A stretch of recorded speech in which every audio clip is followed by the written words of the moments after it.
तो I hope आप लोगों को अच्छा लगा होगा। अभी हम लोगों ने जो 2 पार्ट डिस्कस किया इंटरमीडिएट में, आज हम लोग शुरू करेंगे बिजनेस मोड्स के बारे में डिस्कशन। इसके बारे में भी बेसिक्स हम लोगों ने डिस्कस कर रखा है बिगिनर वाले कोर्स में, तो वो प्लेलिस्ट आप जाकर चेक कर सकते हो। यहाँ पर हम लोग और उसका एक स्टेप आगे का डिस्कशन करेंगे। क्या है ये चीज़? सो फंडामेंटल एनालिसिस का पार्ट होता है हमारा बिजनेस मोड्स, ठीक है। अब यहाँ पर अगर आप एक चीज़ ध्यान दोगे तो यहाँ पर बिजनेस मोड एक क्वालिटी का पार्ट है, जैसे हम लोगों ने डिस्कस किया। तो अब ये कैसे वर्क करता है इसको अंडरस्टैंड हम लोग करते हैं। पहले हमारा what protects a companies profits, company का जो मोट है वही एक तरीके से कंपनी के प्रॉफिट को भी प्रोटेक्ट करेगा। आप बोलोगे ये कैसे होता है, बताएंगे आगे। अभी हम लोगों का इसमें ऑब्जेक्टिव है कि डिफाइन करेंगे इकोनॉमिक मोट क्या होता है और फिर उसका सिग्निफिकेंस क्या है, उससे आपका एक क्वेरी कवर होगा। फिर हम लोग 5 मेन सोर्स डिफाइन करेंगे जो कॉम्पिटिटिव एडवांटेज के लिए हमें डिफाइंड है। काफ़ी ये आपने सुन रखा होगा अगर इकोनॉमिक्स आपने अच्छे से पढ़ा होगा तो, ठीक है। Third, assess moat durability using financial metrics. So इसका कितना ड्यूरेबल है, ये कितना लॉन्ग टर्म सस्टेनेबल है, ये हम लोग ऑब्जर्व करेंगे using the matrix, financial matrix, और अंडरस्टैंड करेंगे how modes relate to long term return on capital. इसका क्या मतलब है कि मोड्स ही इंश्योर करता है कि कंपनी आगे जाकर कितना सस्टेन कर सकता है।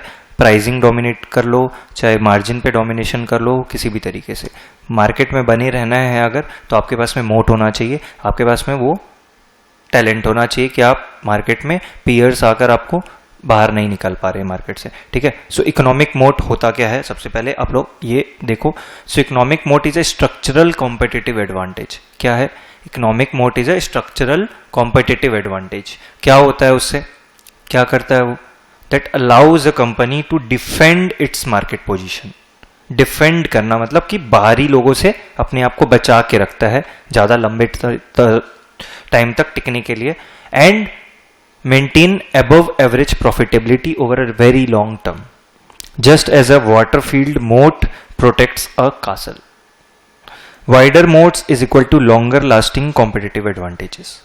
जितना ज़्यादा वाइडर मोट है उतना ज़्यादा लॉन्ग लास्टिंग आप रहोगे और कंटिन्यू कर पाओगे।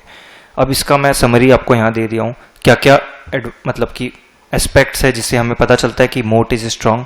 कॉस्ट एडवांटेज होता है, ठीक है। इनके पास में ऐसा है कि भाई वो कम कॉस्ट पे वो चीज़ को प्रोड्यूस कर पा रहे हैं जो एक नया एंट्रेंट या एग्जिस्टिंग कोई है उसको ज़्यादा चार्जेस लगेगा। May be it can happen because of उनके पास कोई एडवांसमेंट है टेक्नोलॉजी में, या फिर उनके पास में कोई ऐसा सप्लायर है जो कम प्राइस पे सप्लाई कर रहा है। Maybe they are very old in the market, so they have a brand जिसके बेसिस पे वो ये चीज़ को कंट्रोल कर पा रहे हैं, ठीक है। नेटवर्क इफेक्ट, ये भी बहुत इंपॉर्टेंट पार्ट है मोड का। ये सब चीज़ों का डेफिनेशन हम लोग आगे डिस्कस करेंगे, सो मैं यहाँ पर वापस और फिर आगे जाके वापस नहीं करूँगा। यहाँ पर आपको टर्म्स देख लो, cost advantage, network effect, switching cost, intangible assets and efficient scale. ये सारे हमारे टाइप्स है मोड्स के, ठीक है। अब आप बोलोगे कि इसका डेफिनेशन बता दो जल्दी जल्दी सर, तो चलो जल्दी जल्दी हम लोग इसका डेफिनेशन डिस्कस कर लेते हैं, ठीक है। सो सबसे पहला कॉस्ट एडवांटेज जो मैंने बोला, कैसे हो सकता है ये कॉस्ट एडवांटेज। सो सबसे पहले ये हम लोग क्या डिस्कस कर रहे हैं ये समझो ताकि आपको क्लैरिटी है। ये 5 सोर्सेज ऑफ कॉम्पिटिटिव एडवांटेज है जो अल्टीमेटली मोट है हमारा। कॉस्ट एडवांटेज से क्या होता है? प्रोड्यूसिंग एट लोअर कॉस्ट, जो मैंने आपको बताया, देन कॉम्पिटिटर्स। क्यों? या तो वो इतना ज़्यादा क्वांटिटी पे खेल रहे हैं कि उनका कॉस्ट कम हो जा रहा है, क्योंकि वहाँ पे फिक्स्ड कॉस्ट तो फिक्स्ड रहता है, वेरिएबल कॉस्ट खाली बढ़ रहा है उनका। बाकी जो छोटा कंपनी है जो छोटा प्रोडक्शन कर रहा है, फिक्स्ड कॉस्ट उसका भी फिक्स्ड है, तो वहाँ पे आप प्ले कर ले रहे हो। सो इकोनॉमीज ऑफ स्केल का एक फ़ायदा है। यूनिक प्रोसेस है उनके पास में, कुछ उनका प्रोसेस टेक्नोलॉजी को जो मैंने बात करी थी वो हो सकता है, या फिर चीपर इनपुट्स जो मैंने आपको बताया जस्ट, कि उनके पास में जो सप्लायर्स जिनसे माल वो खरीद रहे हैं वो उनको कम कॉस्ट पे प्रोवाइड करें। एग्जाम्पल क्या है इसका? Cement companies with capital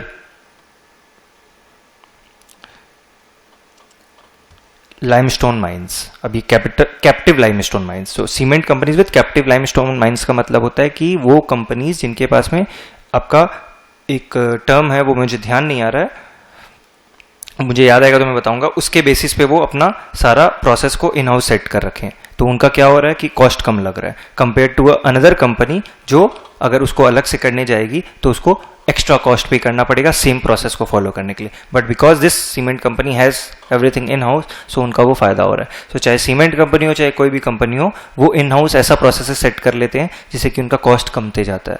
so मैं आपको अपना एक एग्जांपल देता हूँ। मैं ऑडिट कर रहा था जब सीए कोर्स के टाइम पे, तो I went for an audit and वहाँ पर मैंने देखा वो तेल बनाती थी कंपनी। सो तेल बनाने के लिए उन्होंने क्या किया था, उनका जो वेस्ट निकल रहा है ना, उसको वेस्ट को भी यूज़ कर रही है किसी दूसरे बिजनेस में। सो इस तरीके से उन्होंने क्या किया था, पूरा इंटीग्रेट कर लिया था हर चीज़ों को।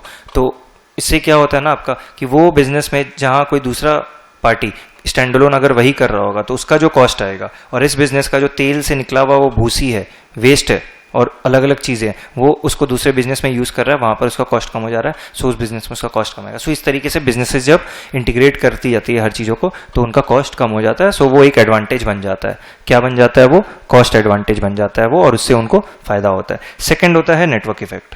वेट अ सेकेंड, हाँ, नेटवर्क इफेक्ट। इससे क्या होता है? नेटवर्क इफेक्ट से क्या होता है? Product service becomes more valuable as more people use it. Each new user increases value for all existing users. किस एग्जाम्पल क्या है? Stock exchanges, payment networks and social platforms. Self explanatory है, इसमें कुछ तो डिस्क्राइब करने का है नहीं, तो हम लोग आगे चलते हैं। Switching cost. Customers face significant costs. कब? When switching to a competitor, जब वो कंपटीटर में स्विच करते हैं। Example ERP software, banking relationships, specialised industrial equipment etcetera. तो आप जैसे बैंकिंग का एग्जाम्पल लेते हैं। सो बैंकिंग में कोई ओरेकल यूज करता है, कोई SAP यूज कर सकता है, या कोई डिफरेंट सॉफ्टवेयर यूज कर सकता है। अब इसका implementation cost are very high. कोई भी बिजनेस में आप कोई भी सॉफ्टवेयर यूज करते हो, सो आप बार बार चेंज नहीं कर सकते हो, बहुत ज्यादा इंप्लीमेंटेशन कॉस्ट होता है। तो वहां पर अगर आप एक सॉफ्टवेयर को पकड़ते हो और उस पर ही अगर आप बने रहते हो, तो क्या होता है, जो वो सॉफ्टवेयर बेच रहा है आपको, वहां पर वो एक तरीके से अपना फायदा उठा रहा है इस चीज का, कि वो बार बार स्विचिंग कॉस्ट के चक्कर में क्लाइंट नहीं फंसना चाहेगा, तो वो फायदा एक बिजनेस को हो जाता है। So once a brand is established और उसका प्रोडक्ट अगर चला जाता है एक बार क्लाइंट के पास, तो फिर वो स्विच नहीं होता है बार बार, कंपेयर टू अदर बिजनेसेस जहाँ पे बेटर प्राइसिंग में स्विच हो जाता है। यहाँ पर इतना हाई इंप्लीमेंटेशन कॉस्ट है कि रिस्क नहीं लेते हैं जल्दी से बिजनेसेस, तो ये भी एक इंपॉर्टेंट पार्ट है। Intangible asset is again self explanatory. Valuable brands हो गए, पेटेंट्स हो गए, लाइसेंसेज हो गए, प्रोप्राइटरी टेक्नोलॉजी हो गया, that computers can not easily replicate. तो ये हमारा फिर एक मोड का पार्ट हो जाता है। FMCG brands, pharma, patents, airport concessions etcetera, all these are intangible assets. ठीक है।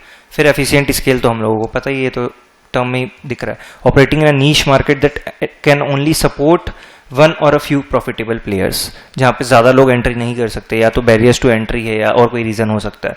New entrants would destroy the economics for everyone. Example, niche pipelines, regional utilities. So यहाँ पर क्या हो रहा है कि ऐसा नीश मार्केट है जहां पर ज्यादा लोग प्ले करके प्रॉफिट नहीं कमा सकते, तो अगर कोई ऐसा स्मार्ट प्लेयर आ जाता है जिसके पास में कम कॉस्ट में वो चीज करने का कैपेसिटी है, तो वो आके पेनिट्रेट कर देगा। अदरवाइज जो एग्जिस्टिंग प्लेयर्स है वो अपना काम करते रहेंगे। जैसे अगर आप टेलीकॉम कंपनीज को देखोगे, एक टाइम पे 10, 12, 15 टेलीकॉम ऑपरेटर्स थे, फिर जियो ने आकर पुनः पेनिट्रेट करके डुओपोली टाइप कर दिया।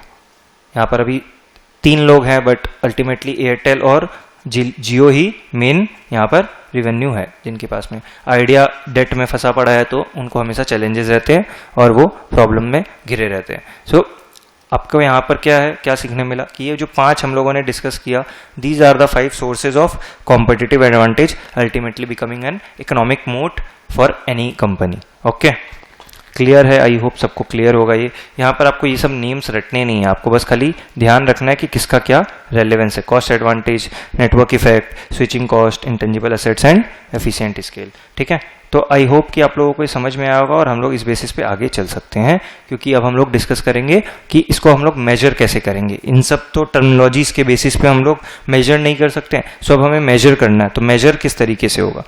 मेजर होगा हमारा अगेन फाइनेंशियल सिग्नल से। सो ये हमारा किसका पार्ट बन जाता है? फंडामेंटल एनालिसिस का, जो हम लोगों ने डिस्कस कर रखा था।